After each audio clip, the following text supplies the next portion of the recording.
Monsieur le ministre de la Santé, la crise sanitaire que nous traversons se prolonge avec ses dégâts humains, économiques et sociaux.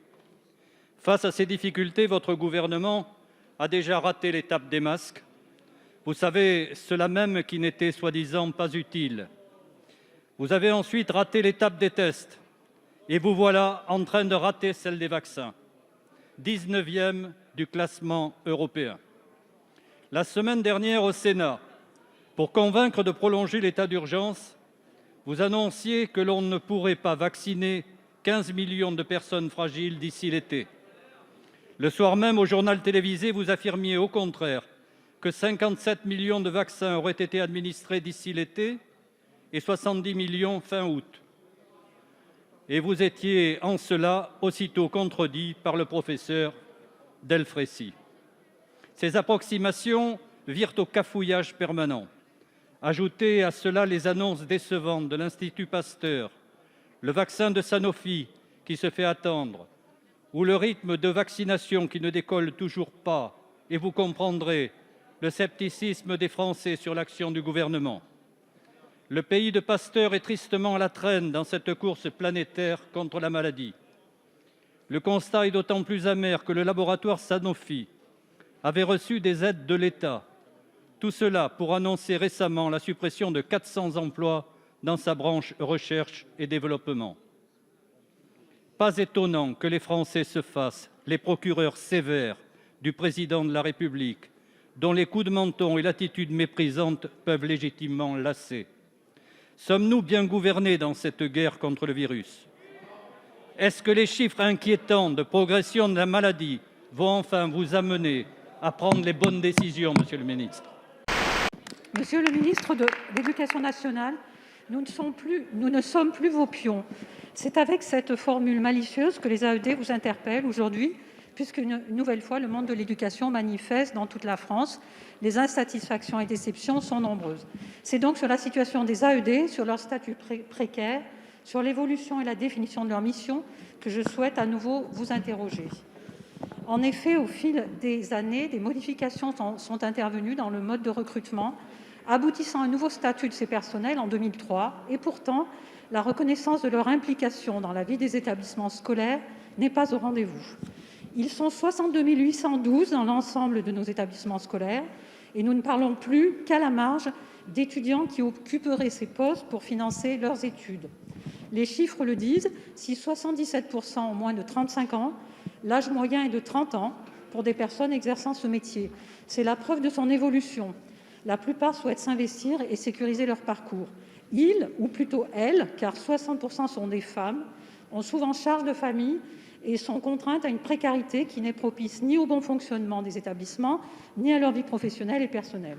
Si la souplesse du recrutement peut être un atout, nous ne pouvons toutefois nous satisfaire de la situation actuelle. Un salaire de 1 450 € brut par mois pour 40 heures de présence, ce qui est au-dessous du SMIC, avec seulement 45% de contrats à temps plein et des CDD renouvelés chaque année, voire plusieurs fois pendant l'année scolaire, pour une durée maximale de 6 ans. Aucune perspective donc de maintien dans l'emploi, quand bien même les chefs d'établissement satisfaits souhaitent les conserver au sein de leurs équipes éducatives. Compte tenu de la nécessité d'augmenter le nombre d'adultes dans les équipes, il conviendrait donc de faire des propositions dans le sens d'une CDIsation ou d'une titularisation, ce qui serait une juste reconnaissance de leur métier et favoriserait la stabilisation des équipes. Il faut leur permettre d'accéder plus facilement à des VAE qui reconnaîtraient leurs compétences. Monsieur le ministre, quelle concertation envisagez-vous pour apporter des méthodes en phase avec la réalité? Monsieur le Président, chers collègues, Monsieur le Premier ministre, je n'ai pas pour habitude de commenter des décisions de justice, respectueux de la séparation des pouvoirs. Mais l'éventualité du classement sans suite de la plainte déposée il y a 14 ans par des associations pour la pollution à la chlordécone de la Martinique et de la Guadeloupe ne risque pas seulement d'être interprétée comme un déni de justice, mais aussi comme une provocation humiliante et un dédain des principes républicains qui nous impose à tous le respect de la dignité humaine. Et ce n'est pas le cas. Ce pesticide a fait des ravages considérables sur le plan de la santé. Des secteurs économiques sont sinistrés, notamment l'agriculture endogène. Un autre secteur est en train de s'effondrer à un rythme très alarmant, celui de la pêche. Les chiffres sont sans appel. Un tiers des côtes martiniquaises sont interdites à la pêche car polluées. En 10 ans, le nombre de pêcheurs et de la production locale ont été divisés par 2. La pollution des eaux côtières, qui contraint de pêcher plus au large avec des surcoûts destructeurs et des interdictions kilométriques aléatoires de l'État, ont fermé toute perspective de survie. Plus grave, le niveau d'endettement social des marins-pêcheurs, estimé à 3,5 millions d'euros, rend impossible l'accès des professionnels aux aides publiques nationales et européennes, pénalisant ainsi durablement la filière. Ce cycle infernal conduira à terme à la disparition des pêcheurs côtiers et à la mise à mort d'une activité économique traditionnelle qui contribue à l'autonomie alimentaire de l'île. 3 demandes, Monsieur le Premier ministre, que je partage avec les parlementaires martiniquais. 3 demandes: l'exonération des charges URSSAF des marins-pêcheurs, la mise en place d'un dispositif d'apurement et d'effacement des dettes, la mise en place d'un plan de soutien à la modernisation de la flotte.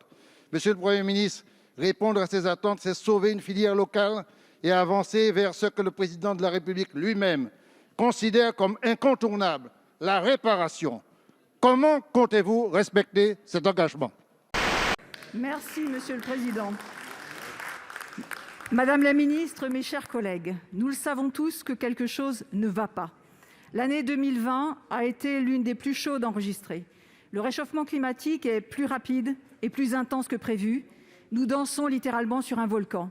Nous assistons aussi au lent déclin de la biodiversité et sommes à l'aube d'une 6e extinction. D'autre part, les polluants continuent de s'accumuler dans la nature, notamment avec le plastique, véritable bombe à retardement.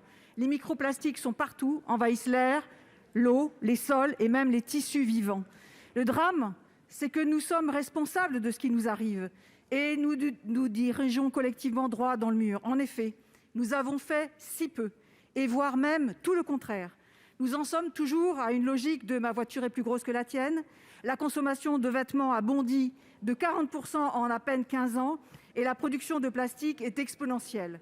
Les citoyens informés sont aujourd'hui prêts à adhérer à des mesures courageuses, comme en témoignent les 150 membres de la Convention citoyenne pour le climat.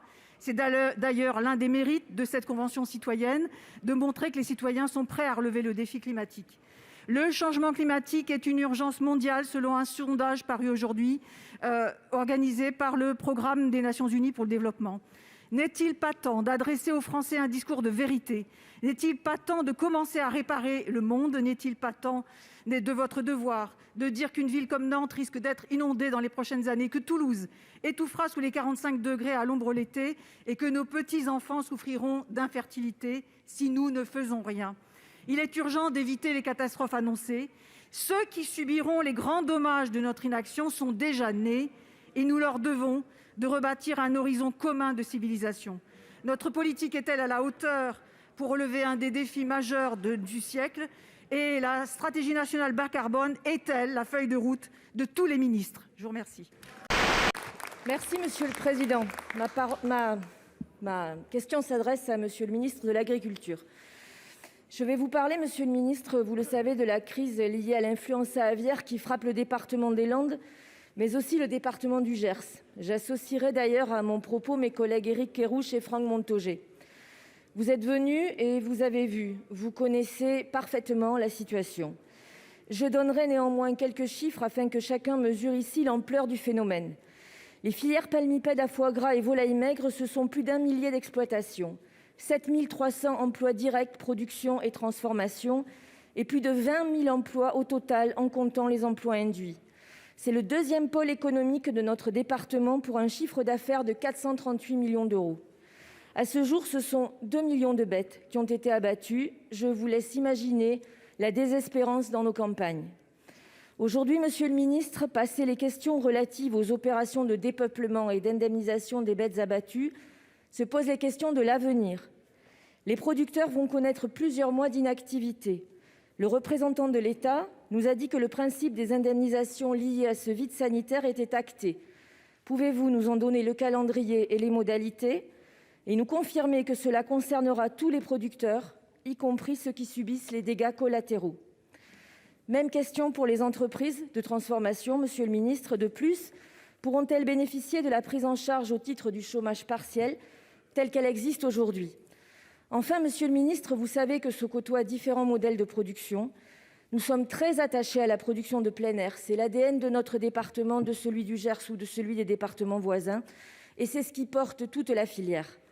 Par quels moyens allez-vous soutenir tous les acteurs de la filière afin qu'ils trouvent les modalités de la poursuite de leur activité sans avoir à subir tous les ans les conséquences de ces épisodes, sachant qu'il faudra éviter les solutions simplistes telles que la claustration systématique et néanmoins ne fermer aucune fenêtre de réflexion telle que celle de la vaccination.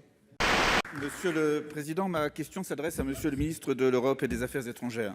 Monsieur le ministre, depuis 2 ans, un pays, la Guinée, est pris en otage par la volonté de son président de s'offrir un 3e mandat. En 2020, plus de 250 personnes ont trouvé la mort dans des violences politiques.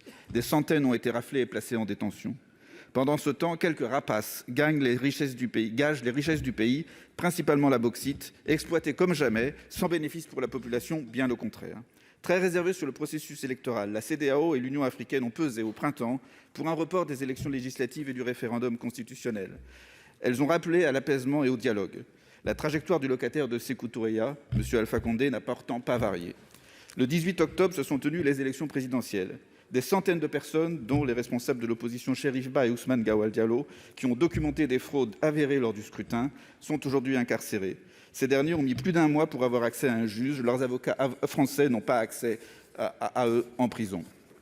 Entre répression et prédation, les jeunes de Guinée ne voient pas d'avenir pour eux dans leur pays. La Guinée était récemment le 4e pays d'origine des demandeurs d'asile en France et le 1er pays d'origine des enfants étrangers non accompagnés. En outre, depuis le début et la fin du second mandat d'Alpha Condé, les départs ont augmenté de plus de 300%. La situation actuelle pourrait s'avérer désastreuse compte tenu de la résolution de la jeunesse à quitter ce cauchemar. Nous avons noté, dans l'interview donnée par le président de la République Emmanuel Macron à Jeune Afrique, la dureté de ses propos sur la Guinée. Nous avons noté la différence de ton du président entre la lettre de félicitations adressée à Alassane Ouattara et celle à Alpha Condé, qui se contente de prendre acte d'une situation de fait. Mais ces prises de position s'accompagnent-elles d'actes? Monsieur le ministre, il y a urgence à inciter à la mise en place d'un réel dialogue politique dans le pays. Faute de dialogue, compte tenu de la situation, quelles sanctions pourraient-elles envisager à l'encontre des responsables de la répression, de l'exacerbation des violences communautaires, des prédations qui conduisent certains à vouloir quitter leur lieu de vie devenu invivable aujourd'hui?